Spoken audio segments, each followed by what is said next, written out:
Cuaca dingin kerap menjadi momok bagi kehidupan hewan karena sulitnya ketersediaan makanan dan pengaruh suhu yang rendah terhadap tubuh. Namun berbeda dengan hewan yang hidup di daerah bersalju, mereka justru terbiasa dengan cuaca yang dingin.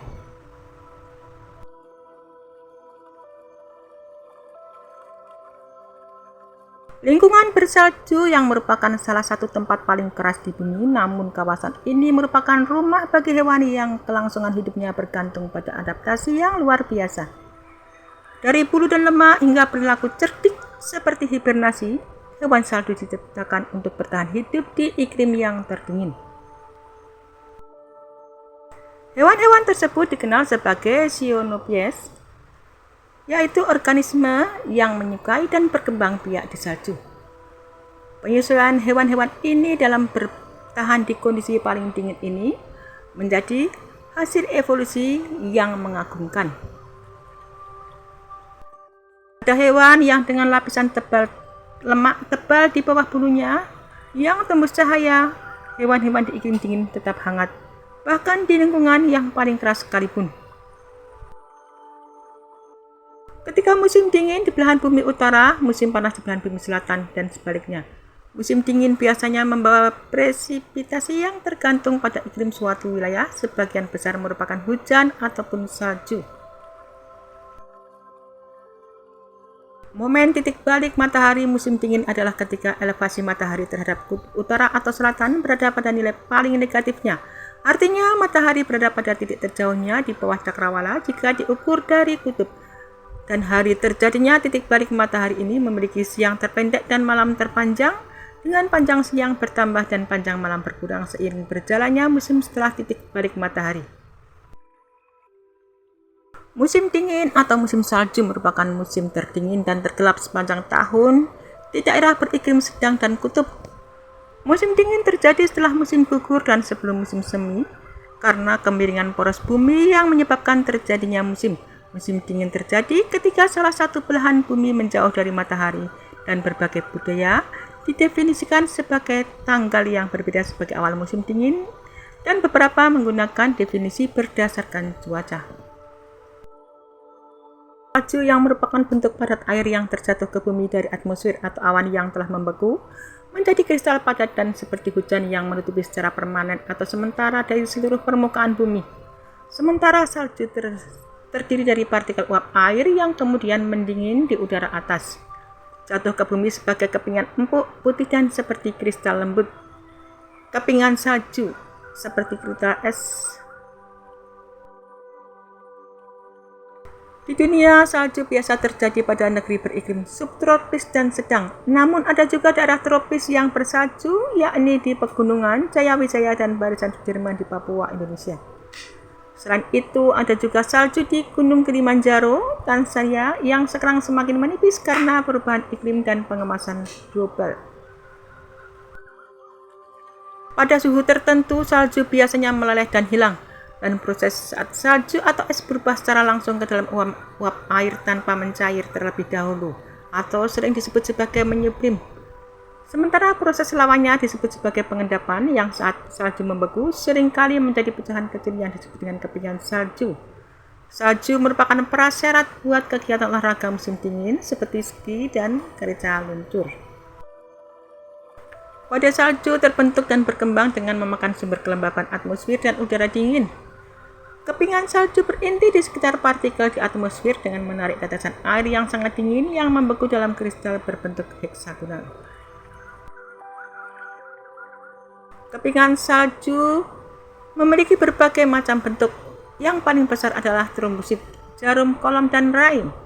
Saat salju terakumulasi menjadi tumpukan salju, maka salju mungkin akan terbawa arus, dan seiring waktu akumulasi salju bermetamorfosis melalui penyinteran, sublimasi, dan pembekuan pencairan. Salju pada dasarnya berwarna sebening kristal, tetapi karena pantulan cahaya matahari, kita melihatnya seperti putih.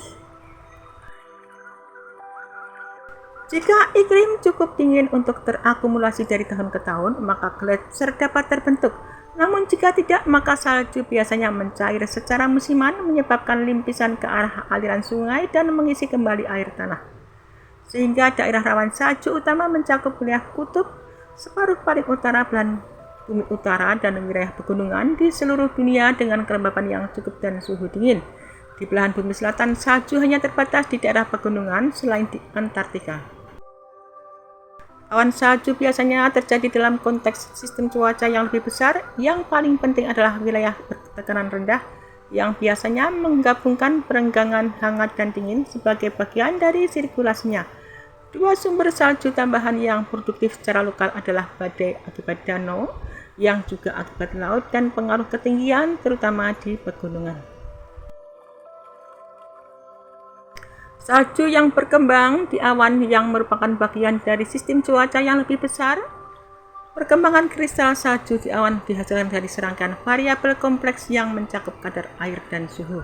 Bentuk kristal yang jatuh dan jatuh yang dihasilkan dapat diklasifikasikan menjadi beberapa bentuk dasar dan kombinasinya.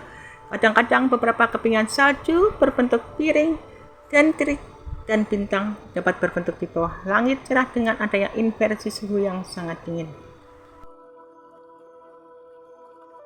Hewan yang hidup di salju yaitu antara lain adalah rubah Arktik yang disebut sebagai rubah kutub atau rubah putih atau rubah salju, merupakan salah satu spesies rubah terbesar di wilayah Arktik.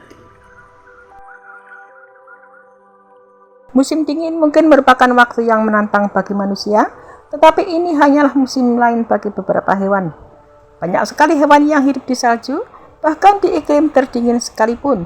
Banyak satwa liar yang telah beradaptasi dengan kehidupan salju dengan mengembangkan berbagai strategi untuk menghadapi suhu dingin.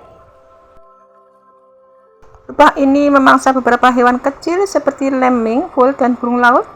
Dan selain itu, rubah Arktik juga memakan beri, rumput laut, dan serangga. Pemangsa alami rubah Arktik diantaranya adalah serigala Arktik, beruang kutub dan rubah merah, serta beruang grizzly, wolverine, dan elang emas. Mulai dari mantel bulu tebal hingga pembuluh darah khusus, banyak hewan dapat bertahan hidup di iklim paling keras di planet ini.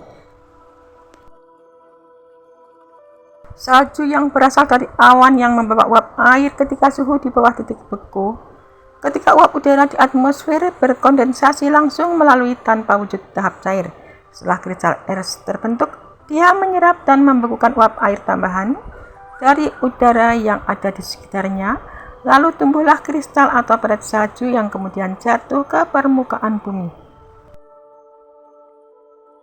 Fenomena salju merupakan hal yang ditunggu oleh setiap wilayah atau negara yang mengalami musim dingin hingga turunnya salju. Sementara salju adalah padatan udara yang mengkristal di atmosfer dan jatuh ke permukaan bumi. Sekitar 23% permukaan bumi tertutup salju secara sementara atau permanen. Salju yang merupakan butiran uap air putih bagaikan kapas yang membeku di udara dan jatuh ke permukaan bumi akibat suhu udara itu di bawah titik beku, yaitu di bawah 0 derajat Celcius. Fenomena salju yang terbentuk seperti tetesan hujan. Kepingan salju mulai dari uap air di awan ketika suhu awan di bawah titik beku, dan uap air yang ada di awan berubah menjadi kepingan salju. Salju dapat terbentuk ketika kristal es di awan bersatu menjadi kepingan salju pada suhu rendah dan ada kelembapan di atmosfer. Kepingan salju terdiri dari kristal es kecil dalam jumlah banyak yang saling menempel dan kemudian setelah cukup berat akan turun ke permukaan bumi. Dan kepingan salju yang turun melalui udara lembab sedikit lebih hangat dari 0 derajat Celcius. Kepingan tersebut akan meleleh di sekitar tepinya dan tetap bersatu menghasilkan serpihan besar, dan salju turun melalui udara dingin dan kering menghasilkan salju bubuk yang saling terpisah. Musim salju adalah musim yang sangat digemari banyak orang. Fenomena sendiri, salju biasanya terjadi di negara-negara Eropa dan negara yang memiliki iklim lebih dari 2. Dan sebagai negara tropis yang hanya memiliki 2 musim saja, banyak orang mengira tidak mungkin di